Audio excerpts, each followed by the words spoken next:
Wow, just overwhelmed with anxiety these days. The world's a very intense place, all things considered, but I must remain cog in the machinery and focus on my role, my niche. So let's look at some plants that are occupying their niche very well. Occupying soils derived from a substrate, serpentinite, that is very toxic to most plants that need nice amounts of potassium, calcium, phosphorus, all these things that might be found in a nice alluvial soil or silty, sandy soil. But this is a toxic soil with heavy metals in it. It's a serpentine.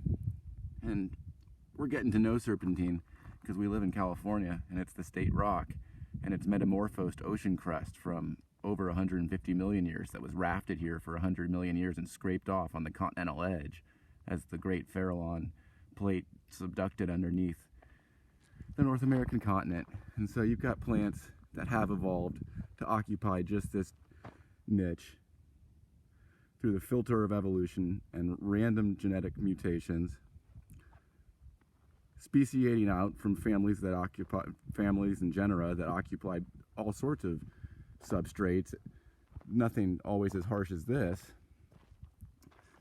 in terms of also when you include exposure and other edaphic factors. So here we got the Mount Tam manzanita, a non-burl forming Arctostaphylos montana, variation montana. I believe it used to be considered part of the Arctostaphylos hookeri complex, which also the Franciscan and Ravens manzanitas are part of, I believe. With the Hesperocyparus sargentii right behind it from the Cypress family, a New World cypress, but dwarfed here on San Geronimo Ridge. Checking it out, forming these little elfin Sargent cypress forests. I mean, that's the flat top tree that you're seeing. And the main understory plants, the manzanita, the non-burl forming obligate cedar, needs fire to reproduce. We've got Picaringia montana showing up in good amounts. I'm here today looking again down that way for an occurrence of a non-rare plant and not an uncommon plant in other parts of the state or Western North America, Ceanothus volutinus tobacco brush, which I've searched high and low for from a 1999 observation about a quarter of a mile east from here. And so you go directly off trail, and I've looked for it many times, and don't think I'm going to find it today, but it's all good. We'll see. That's not very hopeful. Here we got Ceanothus jepsonii, a Ceanothus, Jepson Ceanothus, specially adapted to growing on serpentine soil with 6 maris flowers that are deep purple, incredibly fragrant in the whole Cuneatus gloriosus. I don't know what other parent lineage for that kind of smell, but that sort of seems to be it, because it seems like Thursiflorus and Foliosis, or I suppose even Ceanothus volutinus, which I've never smelled the flowers. I've smelled the leaves in Idaho. Yeah, and so you've got the nascent inflorescences. Oh yeah, right here. Be careful not to step on a Crotalus origanus, a rattlesnake that might be hanging out. I have seen a bunch recently, not a bunch, 3 in the last month and a half. You gotta be, I almost ran into all 3 of them, so you gotta be careful. These have bracts, appendages, subtending the flowers, that the inflorescence that's opening, the flowers of the inflorescence that's opening up this branching thing right here, which is going to flower not until March, so it's getting going now in late September.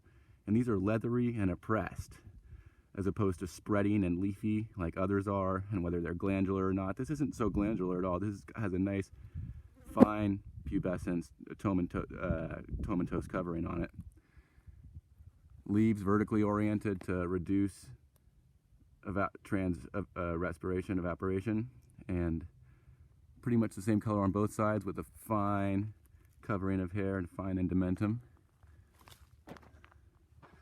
There's the Sargent cypress with its cones. Can we get up close to a cone and check it out? The strobili,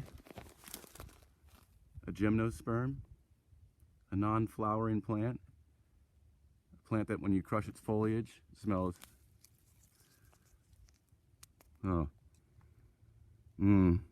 lemony, wonderful.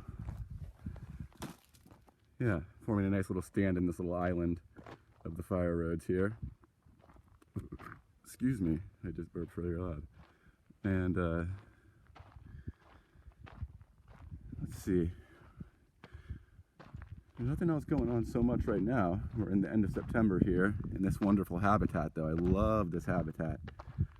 You get these flat-topped dwarfed trees, tons of the Arctostaphylos that here is pretty ground cover-ish, but is mounded to 6 feet tall in other places.